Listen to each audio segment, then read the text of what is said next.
The snake. It's that Trump is a really bad candidate, and frankly, I think a really bad person. There is no way we are going to allow a con artist to take over the conservative movement, and Donald Trump is a con artist. It's typical Trump. All bluster, very little substance. He talks a tough game. And for you to think that you can pimp out our proud servicemen and women to the Prince of Saudi Arabia is disgraceful. And it once again shows that you are unfit to serve as our commander-in-chief. I'm a never Trump guy. I never liked him. It makes you think that at a fundamental level, this is sort of a he said, she said, right? And at the end of the day, do you believe Donald Trump, who always tells the truth? Just kidding. Or do you believe that woman on that tape?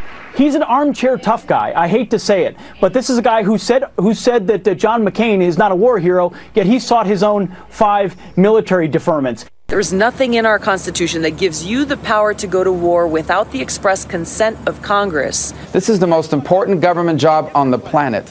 We're about to turn over the conservative movement to a person that has no ideas of any substance on the important issues, the nuclear codes of the United States, to an erratic individual. There is definitely an element of Donald Trump support that has its basis in racism or xenophobia. I think there's a chance, if I feel like Trump has a really good chance of winning, that I might have to hold my nose and vote for Hillary Clinton. I think that I'm going to vote third party because I can't stomach Trump. I think that he's noxious and is leading the white working class to a very dark place. My fellow service members and I, we are not your prostitutes.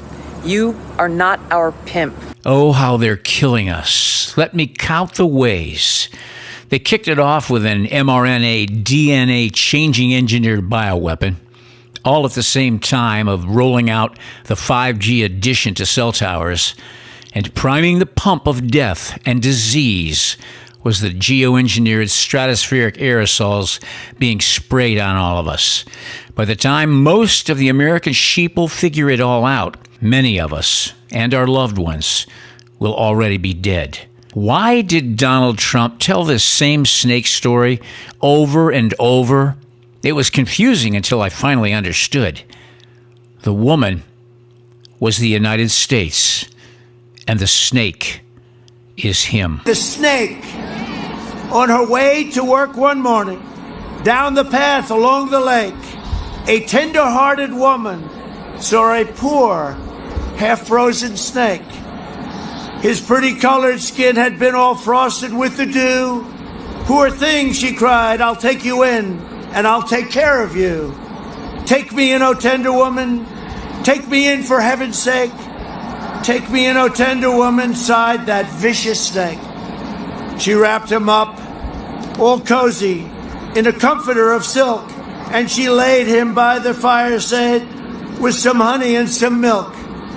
She hurried home from work that night. As soon as she arrived, she found that pretty snake she'd taken in had been revived. Take me in, O tender woman.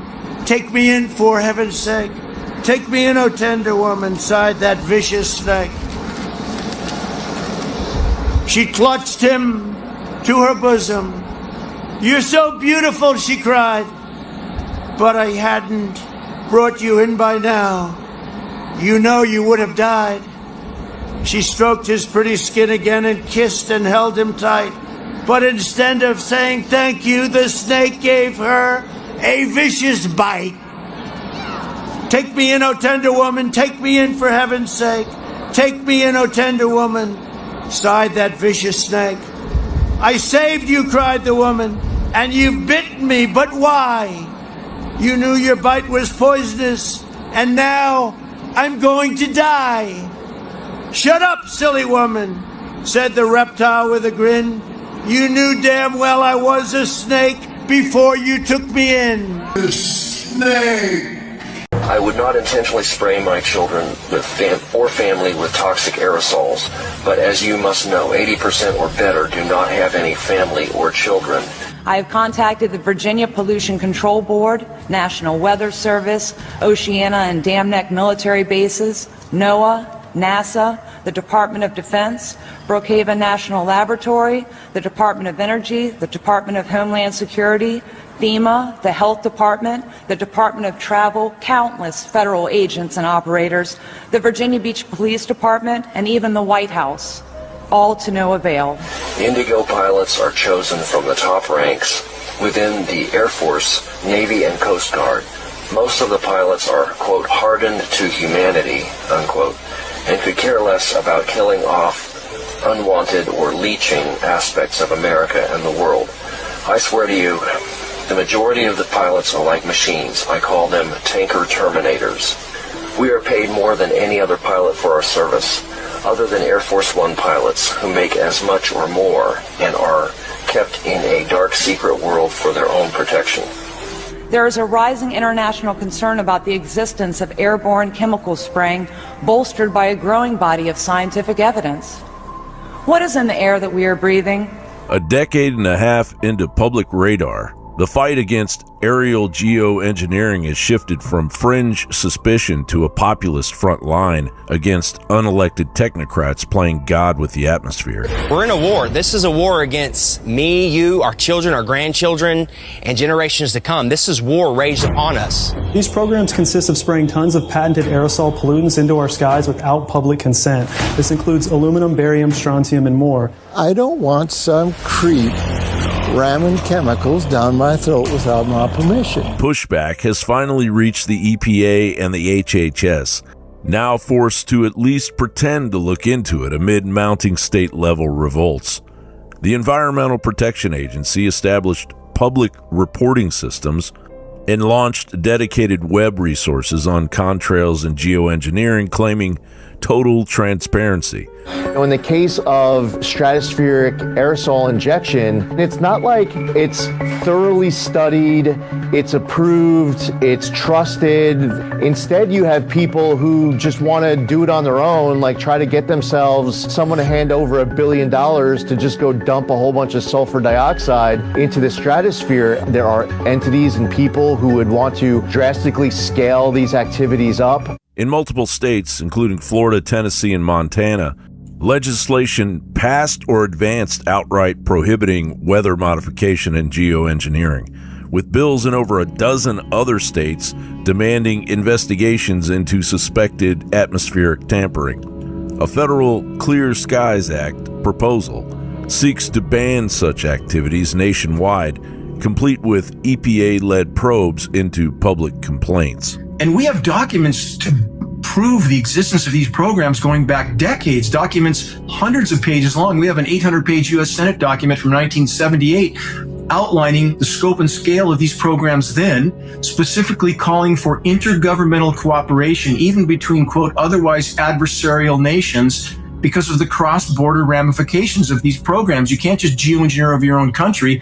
Who's the biggest player? Obviously, the United States of America, because of the size of our military.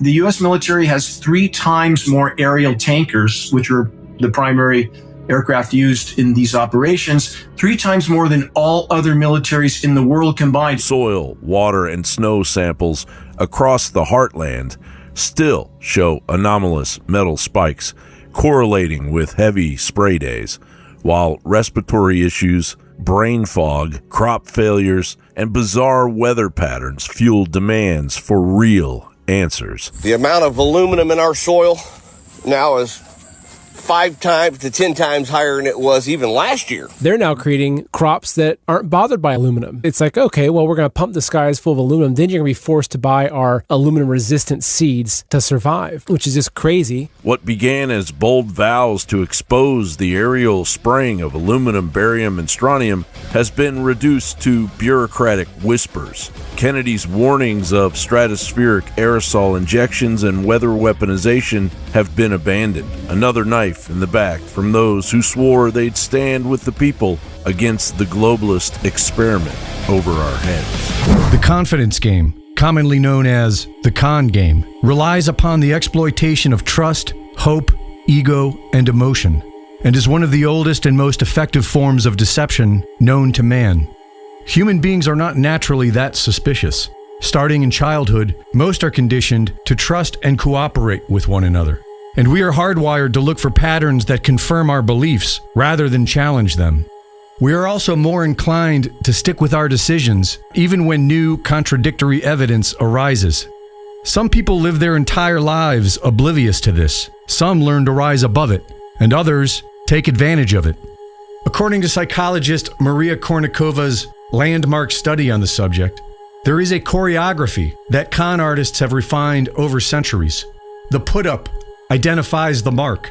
The play is when an emotional connection is built by mirroring the mark's values and gaining their confidence. The rope, the tail, the convincer, and the breakdown are various levels of getting the mark so emotionally invested that they begin to persuade themselves and rationalize away any doubt that may arise. The touch is the final grift, and the blow off and fix is when the con artist exits. Rather than deal with the humiliation, the mark rarely reports what happened. The con game often uses fake participants, known as shills, to create the illusion of social proof. If others are participating, it appears more legitimate. People are more likely to join what looks to be the winning team.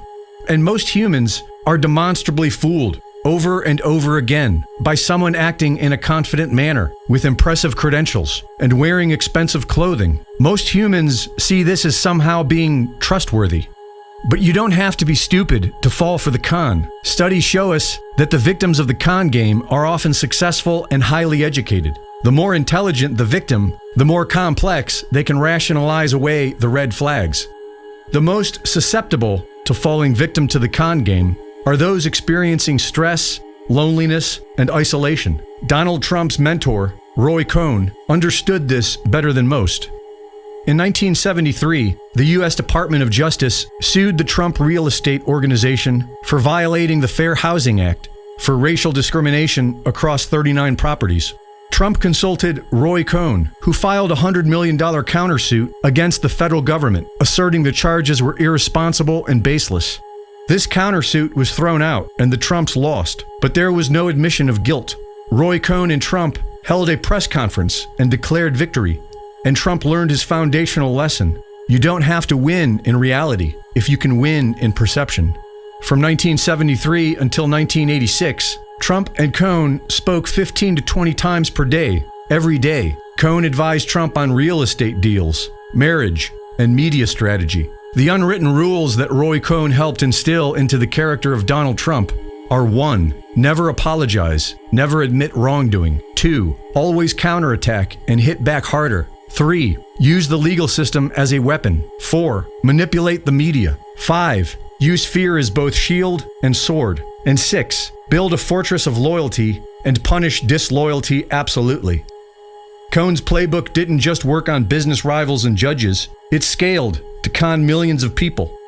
The mechanics of the confidence game are the same mechanics as the war propaganda we are seeing today. Confident lies that paint Muslims as less than human and deserving of violence.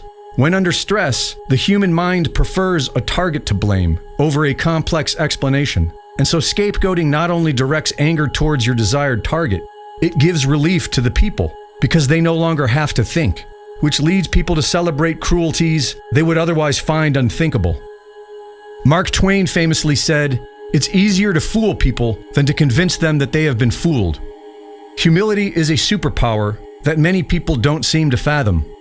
The MAGA con worked because there are serious systemic problems with the US government. And if you were conned by this, it is not a weakness, but ignoring it is. The most sophisticated people in history have been conned, and the most effective defense against the con is understanding the mechanics of your own mind and emotions. My name's Kevin Modis. I'm with the California Brain Tumor Association, but actually collaborate with 10 other groups. One of the groups is emfscientist.org, emfscientist.org. That's 220 doctors and scientists from 39 countries who have looked at health effects from wireless radiation. And from their work and the work of others, we can clearly say that wireless radiation can cause cancer, neurological problems, immune system disorders, and reproductive harm. Clearly, our scientists, along with the other groups I work with, which are composed of people who are developing wireless health effects from their various sources. For instance, people developing brain tumors from their cell phone and the radiation emits. People developing neurological symptoms from the Wi-Fi, from school Wi-Fi. People developing neurological and cancerous health effects from simple smart meters. Smart meters being little wireless meters that are put on people's homes so that people don't have to come by and read the meter themselves manually. So regardless of the source, and cell towers are the most powerful source of wireless radiation emissions, regardless of the source, the health effects can be the same.